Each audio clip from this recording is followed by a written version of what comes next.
إن الحمد لله نحمده ونستعينه ونستغفره ونستهديه ونعوذ بالله من شرور أنفسنا ومن سيئات أعمالنا من يهده الله فلا مضل له ومن يضلله فلا هادي له أشهد أن لا إله إلا الله وحده لا شريك له وأشهد أن محمدا عبده ورسوله الذي لا نبي ولا رسول بعده قال الله سبحانه وتعالى في القرآن العظيم يا أيها الذين آمنوا اتقوا الله حق تقاته ولا تموتن إلا وأنتم مسلمون يا أيها الناس اتقوا ربكم الذي خلقكم من نفس واحدة وخلق منها زوجها وبث منهما رجالا كثيرا ونساء واتقوا الله الذي تساءلون به والأرحام إن الله كان عليكم رقيبا يا أيها الذين آمنوا اتقوا الله وقولوا قولا سديدا يصلح لكم أعمالكم ويغفر لكم ذنوبكم ومن يطع الله ورسوله فقد فاز فوزا عظيما فإن أصدق الحديث كتاب الله وخير الهدى هدى محمد صلى الله عليه وسلم وشر الأمور محدثاتها فإن كل محدثات بدعة وكل بدعة ضلالة وكل ضلالة في النار أما بعد معاشر المسلمين jamaah sidang salat Jumat rahimani wa rahimakumullah, kami wasiatkan untuk diri kami pribadi dan untuk para jamaah sekalian agar senantiasa bertakwa kepada Allah Subhanahu wa taala di setiap waktu dan tempat, agar supaya Allah Subhanahu wa taala menjadikan pembatas antara kita dengan dosa dan maksiat berupa benteng yang kokoh, yaitu ketakwaan kepada Allah Subhanahu wa taala. Maka barang siapa yang ketakwaannya semakin bagus, maka semakin bagus pula lah benteng yang menghalangi dirinya dan kemaksiatan dan dosa. Jika semakin lemah ketakwaannya kepada Allah Subhanahu wa taala, maka semakin lemah pula lah benteng pembatas antara dirinya dan kemaksiatan kepada Allah Subhanahu wa taala.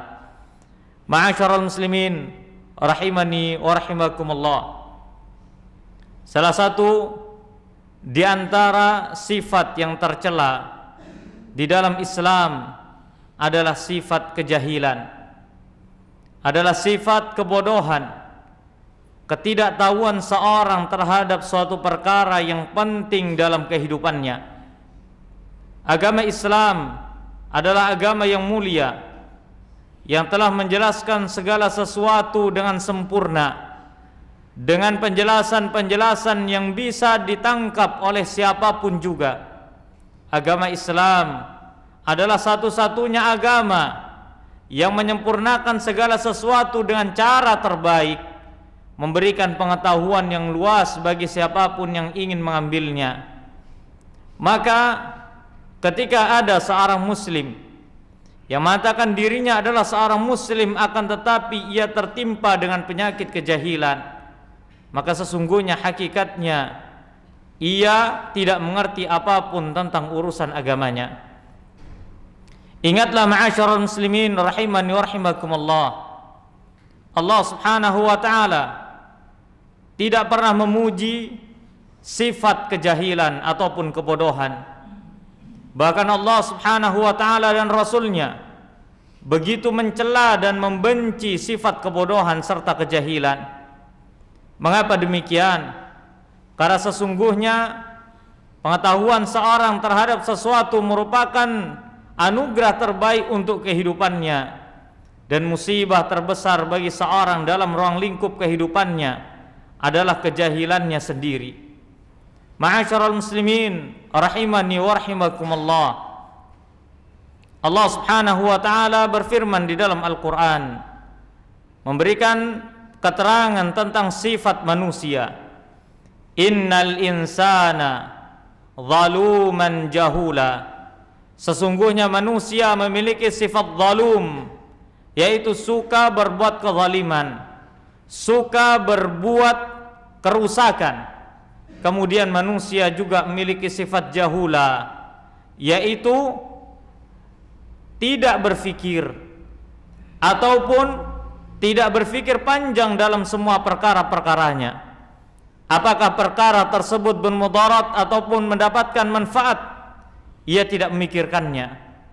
Oleh karenanya ketika Allah Subhanahu wa taala mensifati manusia dengan sifat zaluman jahula, yang sangat suka berbuat kezaliman, serta tersifati dengan sifat kejahilan, dari situlah Allah Subhanahu wa taala memperingatkan kepada kita semuanya sebagai seorang manusia agar senantiasa memiliki pengetahuan dalam segala hal, terutama pengetahuan dalam urusan agama.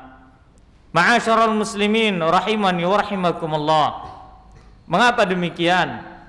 Karena kebodohan seseorang terhadap urusan agamanya dapat mengantarkan pelakunya ke dalam lubang kebinasaan.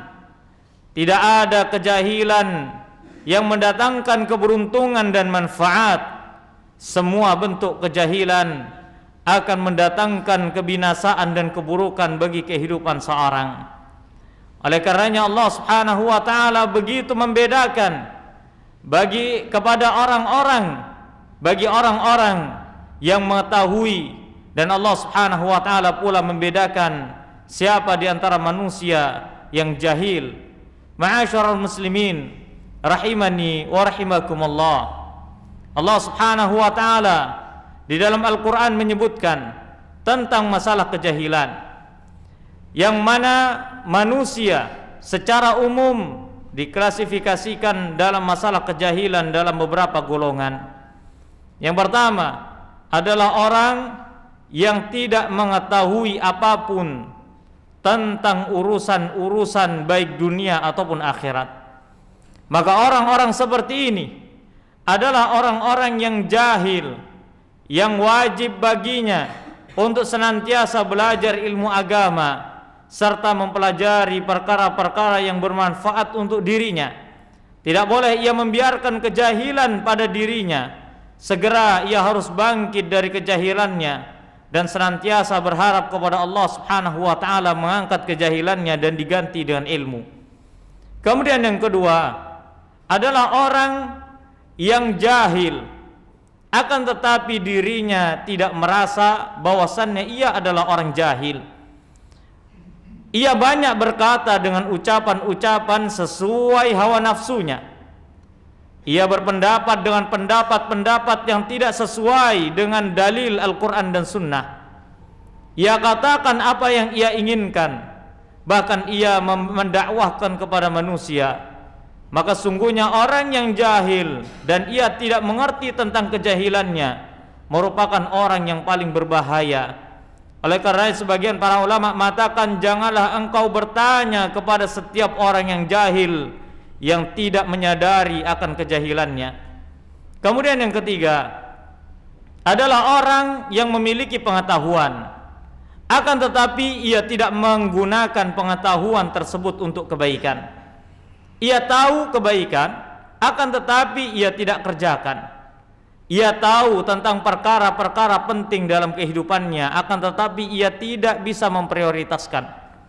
Ia melalaikan dirinya dari perkara-perkara yang dapat menopang keberlangsungan hidupnya baik di dunia ataupun di akhirat.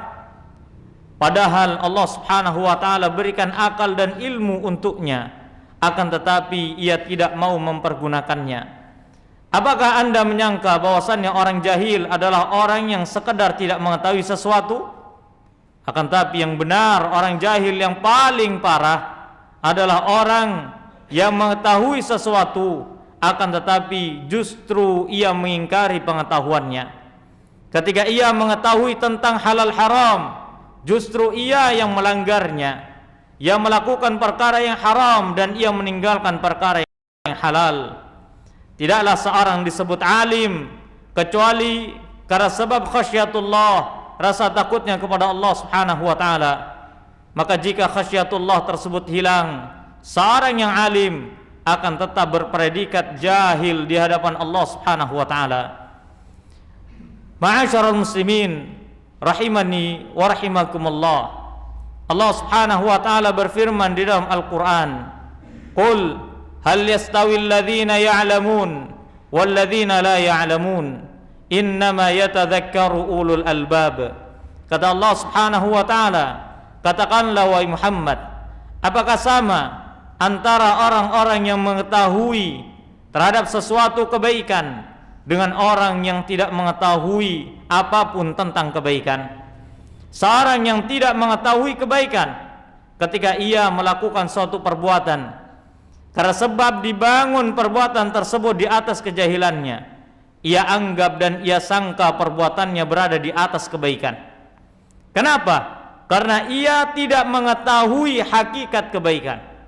Oleh karena para ulama mengatakan, pelajarilah kebaikan dan kenalilah ia, niscaya engkau akan mengenali dan mengetahui kesalahan.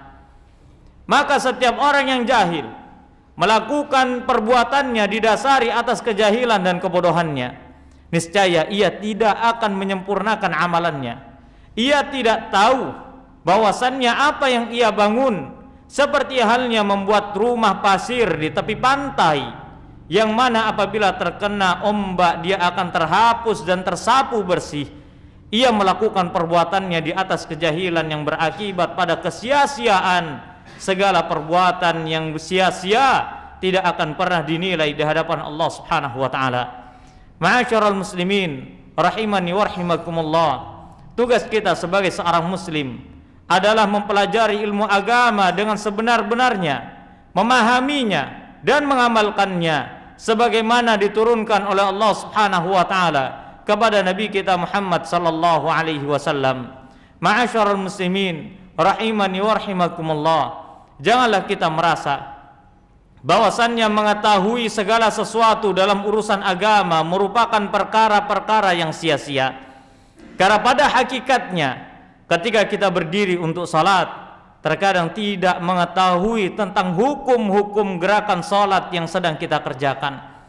Betapa banyak di antara kita yang berdiri mendirikan salat bertahun-tahun, akan tetapi ia tidak bisa dan ia tidak mengetahui apa makna dari doa yang ia baca. Sami Allahu liman hamida, Rabbana walakal hamd. Betapa banyak di antara jamaah kaum muslimin yang berdiri salat akan tapi ia tidak mengetahui doanya. Ia tidak mengerti maknanya. Ia tidak memahami dan ia tidak memasukkan ke dalam kalbunya.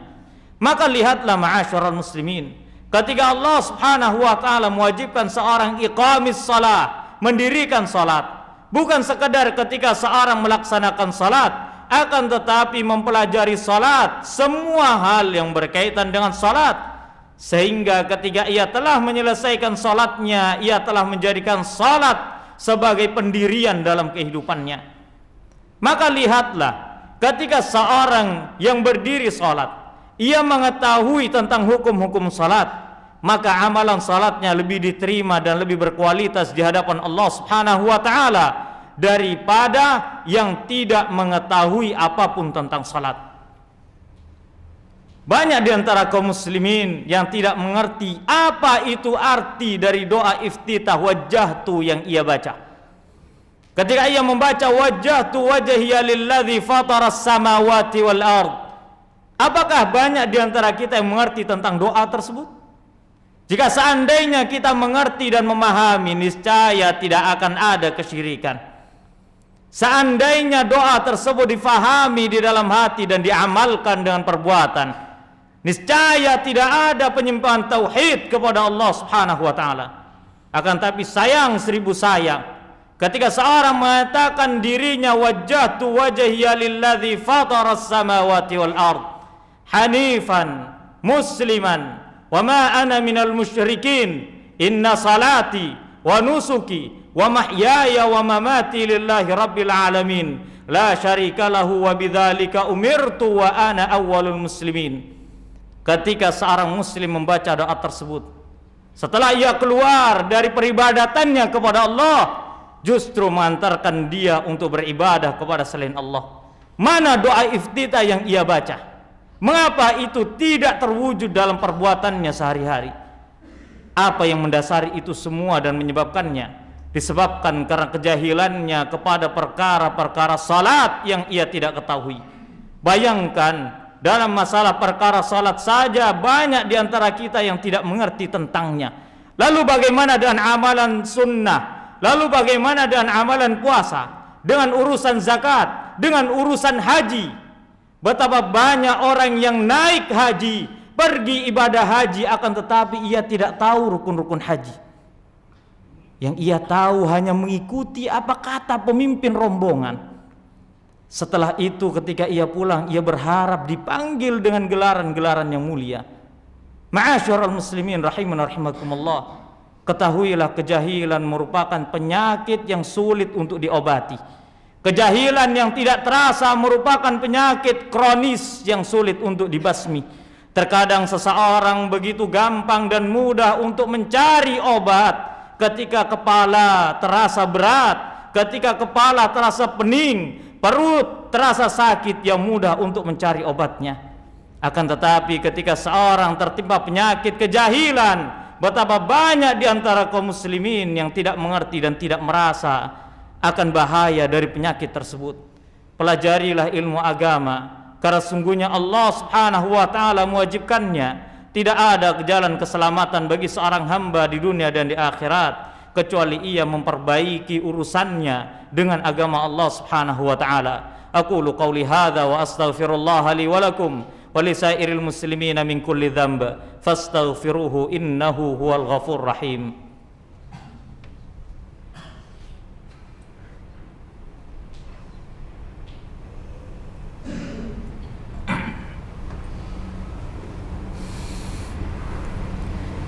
Alhamdulillahi rabbil alamin, wassalatu wassalamu ala ashrafil anbiya'i wal mursalin, sayyidina wa habibina wa syafi'ina wa maulana Muhammadin wa ala alihi wa ashabihi wa tabi'in wa man tabi'ahum bi ihsanin ila yaumiddin wa sallama tasliman katsira, amma ba'du.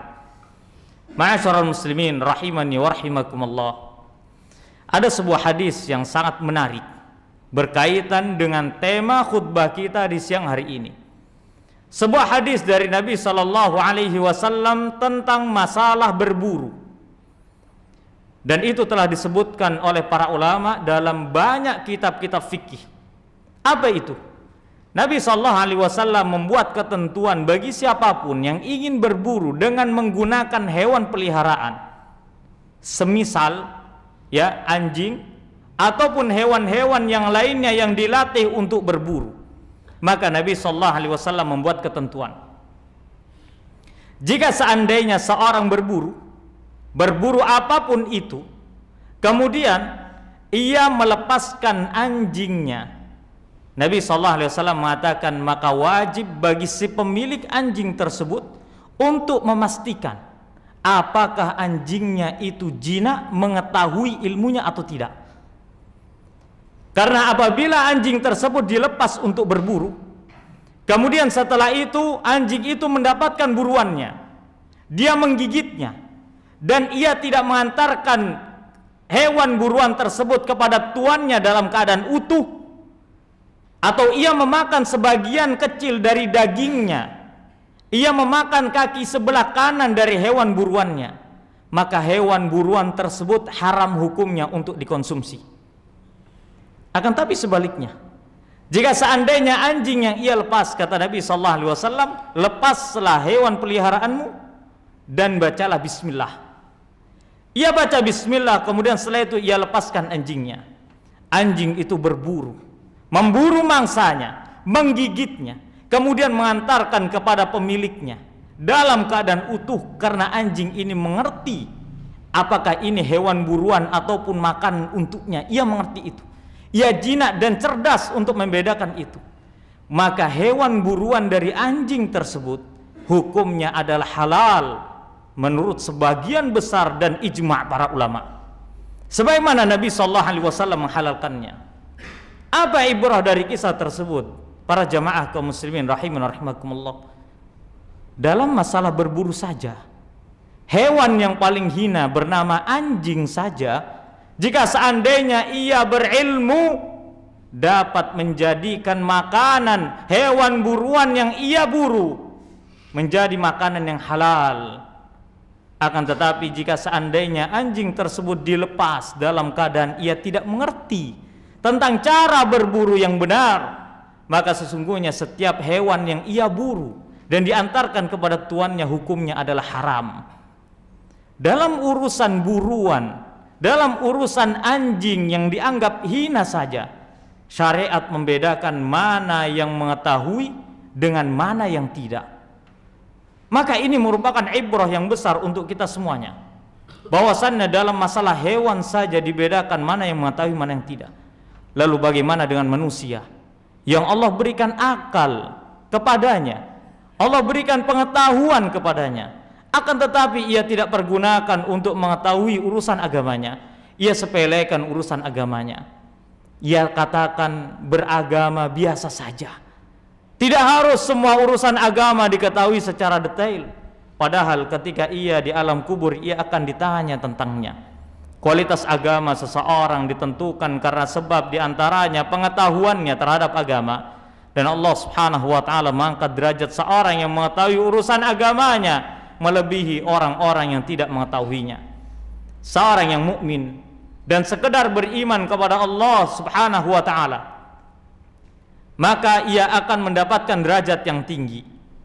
Dan seorang yang beriman kepada Allah, ia menyempurnakan imannya dengan ilmu dan amal, maka sesungguhnya ia mendapatkan derajat yang lebih tinggi daripada orang yang pertama. Ma'asyiral muslimin rahimani wa rahimakumullah, jangan pernah menyepelekan tentang masalah agama. Sekalipun di akhir zaman seperti ini, di zaman ini banyak sekali orang-orang yang menyepelekan dan meninggalkan agamanya. Ia mengikuti hawa nafsunya, ia ikuti kebiasaan-kebiasaan kaumnya yang tidak ada dasarnya. Benar apa kata Nabi sallallahu alaihi wasallam, la tattabi'anna sananan man kana qablakum syibran bi syibrin wa dhira'an bi dhira'in hatta law dakhalu juhra dabbin la dakhaltumuh. Kata Nabi sallallahu alaihi wasallam, benar, kalian benar-benar pasti akan mengikuti sunnah orang-orang sebelum kalian, sejengkal demi sejengkal, sehasta demi sehasta. Jika seandainya mereka semua yang kalian ikuti tersebut masuk lubang biawak, kalian pun pasti akan masukinya. Maka sahabat radhiyallahu anhum ajma'in mereka bertanya, fasalu, bertanya kepada Nabi sallallahu alaihi wasallam, al-yahudu wan nasara ya Rasulullah, apakah yang diikuti tersebut kebiasaan Yahudi dan Nasrani? Maka Nabi sallallahu alaihi wasallam bersabda, faman, kalau bukan mereka siapa lagi yang pasti kalian akan ikuti? Apa yang menyebabkan ini semua?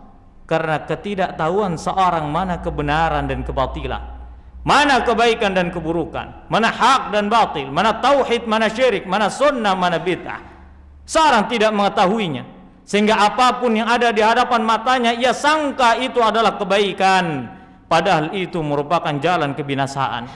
Semoga Allah subhanahu wa ta'ala senantiasa memberikan pengetahuan kepada kita, ilmu dan amal, memudahkan kita untuk meraihnya, sehingga kita bisa menyempurnakan iman kita kepada Allah subhanahu wa ta'ala dan meraih derajat yang tinggi di sisi Allah subhanahu wa ta'ala. Innallaha malaikatahu yusalluna ala nabi ya ayyuhalladzina amanu sallu alaihi wa sallimu taslima. Allahumma salli ala Muhammad wa ala ali Muhammad kama sallaita ala Ibrahim wa ala ali Ibrahim wa barik ala Muhammad wa ala ali Muhammad kama barakta ala Ibrahim wa ala ali Ibrahim fil alamin innaka Hamidum Majid. Allahumma ighfir lil muslimina wal muslimat wal mu'minina wal mu'minat al ahya'i minhum wal amwat innaka sami'an qaribun mujibud da'wat fa ya qadiyal hajat.